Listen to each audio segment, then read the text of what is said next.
Hello বন্ধুরা, আশা করি তোমরা সকালে ভালো আছো। আর সকালবেলা ঘুম থেকে উঠে দেখি বাইরে প্রচুর পরিমাণে বৃষ্টি হচ্ছে। তাই জানালার ধারে দাঁড়িয়ে একটু বৃষ্টি দেখছিলাম। হঠাৎ আন্টি ফোন দিয়ে বললো আন্টিদের বাড়ি আসার কথা, কারণ আজকে বোনের জন্মদিন আছে, তাই কিছু লোকজন খাওয়া দাওয়া করবে। এসে দেখি আন্টির প্রায় অনেক কাজই হয়ে গেছে, অল্প কিছু বাকি ছিল। তো আমি তার মধ্যে এটা চালটাকে একটু ভালো করে ধুয়ে ভিজিয়ে রেখেছি ভাত বসানোর জন্য। তো তারপরে এদিকে আলু ভাজার জন্য কড়াতে অল্প করে তেল গরম করে নিয়েছি, কারণ আলুগুলো অল্প অল্প করে ভাজবো। আলুটা এদিকে দেওয়ার পরে ওদিকে কড়াতে চিকেন বসিয়ে দিয়েছিলাম। চিকেনটা একটু নাড়াচাড়া করে নিয়েছিলাম, কারণ হয়েছে তবু কিছুটা বাকি আছে, তাও একটু নাড়াচাড়া নেড়ে নিলাম। নেড়ে নেওয়ার পর আলুগুলোকে ভালো করে উল্টে পেল্টে ভালো করে ভেজে নিচ্ছি। ভেজে নিয়ে এইভাবে প্রত্যেকটা আলু ভালো করে ভেজে তুলে নিচ্ছি, যাতে এই জন্য অল্প অল্প করে ভাজলাম, যাতে আলুগুলো একটু ভালো করে ভাজা। আলুকে এইভাবে ভেজে নেওয়ার পর তুলে নিয়েছি। নেওয়ার পর চালগুলো যে ভিজিয়ে রেখেছিলাম সেগুলো জল ঝরিয়ে তুলে নিচ্ছিলাম। তুলে নেওয়ার পর ওদিকে পায়েস বসিয়েছিলাম। দেখো পায়েসটা হয়ে এসছে। হয়ে আসার পর পায়েসটা নামিয়ে রেখেছিলাম, কিছুক্ষণ ঠান্ডা করতে দিয়েছিলাম। ঠান্ডা করে দেওয়ার পর পায়েসগুলোকে এরকম বাটি করে, কারণ তুলে নিয়ে জানি তুলে নিলে আসলে দেওয়ার সুবিধা হবে, তাই আগে থেকে একটু তুলে নিচ্ছিলাম। আর তারপরে এইদিকে দেখো পায়েসটা ঠান্ডা হয়ে যাওয়ার পর কী অবস্থাই হয়ে গেছে। তাও এরকমভাবেই তুলে নিচ্ছিলাম। তুলে নিয়ে যাতে আরেকটু ভালো করে ঠান্ডা হয়, আর পায়েস একটু ঠান্ডা ঠান্ডা হলে খেতে ভালো লাগে, সেই জন্য তুলে নিচ্ছিলাম।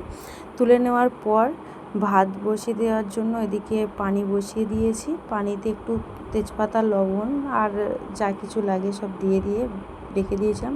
পানি ফুটে যাওয়ার পর চালগুলোকে দিয়ে দিয়েছি। দিয়ে দেওয়ার পর একটু নেড়ে আবার ঢাকা দিয়ে রেখে দিয়েছিলাম কিছুক্ষণ। দেখো ভাত হয়ে এসছে। হয়ে আসার পর আবার একটু নাড়াচাড়া করে জল ঝরিয়ে নামিয়ে নিয়েছিলাম। আর ভাতের গন্ধ তো খুব সুন্দর উঠেছিল। তারপরে একটু তেল আর ঘি গরম করে নিয়েছিলাম, যাতে দেওয়াতে সুবিধা হয়। আর এদিকে আর একটা এতে কড়াতে একটু দুধ, আতর জল আর গোলাপ পানি গরম করে নিয়েছি। নেওয়ার পরে ভাত সাজানোর জন্য একটা হাঁড়িতে দেখো প্রথমবারে দুধ, তারপরে একটু মশলা, তারপরে পেস্তা দিয়ে দিয়েছি, পেঁয়াজ পেস্তা দিয়ে ভাতগুলো দিয়ে দিয়েছি। দিয়ে দেওয়ার পর চিকেন দিচ্ছি। কারণ বিরিয়ানিটা যে যেমনভাবে সাজাতে পারে, তো এটা আমরা এরকমভাবে সাজিয়েছি। চাইলে তোমরা কেমনভাবে সাজাও কমেন্ট করে জানিও কিন্তু। তারপরে আলুগুলো দিয়ে দিয়েছি, দিয়ে দুধ আর উপর থেকে একটু দিয়ে দিচ্ছি। দেওয়ার পরে আবার ভাত দিয়ে দিচ্ছি। দেওয়ার পরে এইরকম করে দুবার পার্ট করে সাজিয়ে নিয়েছি। সাজিয়ে নেওয়ার পর উপর থেকে একটু গোলাপ জল আবার একটু দুধ দিয়ে ঢাকা দিয়ে নিয়েছি, কারণ অনেকগুলোই হয়েছিল, তাই দুটো জায়গায় করতেছে, একটা জায়গায় হয়নি, দুটো জায়গায় করতেছে। রেডি হওয়ার পর 5 মিনিট ভাপে রেখে দেওয়া হয়েছিল। রেখে দেওয়ার পর, কারণ বার্থডেটা এমন সময় বলেছিল, হাতে একটুও সময় ছিল না, তাও এসে ফ্রেশ হয়ে রেডি হয়ে গিফট কিনতে চলে গেছিলাম।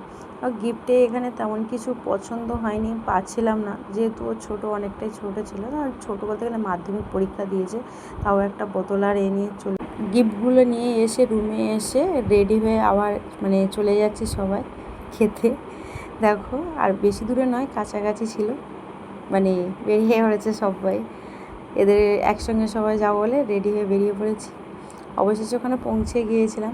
পৌঁছে গিয়ে মেয়েদের ইচ্ছা তো জানো, গিয়ে সেলফি কুইন সব প্রত্যেকে কেকটা কাটা হচ্ছে।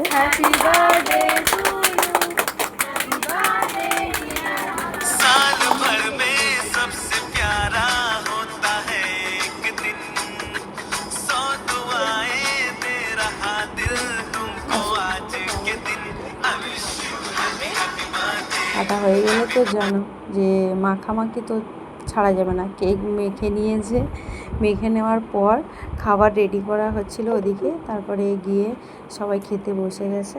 তো বোনের বান্ধবীরা যারা এসেছিলো ওনাদেরকে সবাইকে আগে দিয়েছি, কারণ একসঙ্গে সবাই বসা পাচ্ছিলাম না। তো ওদের খাওয়ার পরে সকলের খাওয়া হয়ে যাওয়ার পর আমি বসেছিলাম। তো দেখো ফাইনালি খেতে বসেছি। এরকম হয়েছিল বিরিয়ানিটা। যাই হোক, খেতে কিন্তু টেস্টি হয়েছিল।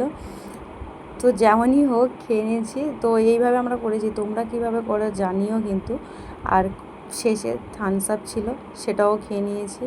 খাওয়ার আরও শেষে পায়েস আর মিষ্টি কেকটা দিয়েছিল, সেটাও খেয়ে নিয়েছি। খেয়ে নেওয়ার পর ওদিকে নাচ তো স্টার্ট হয়ে গেছে।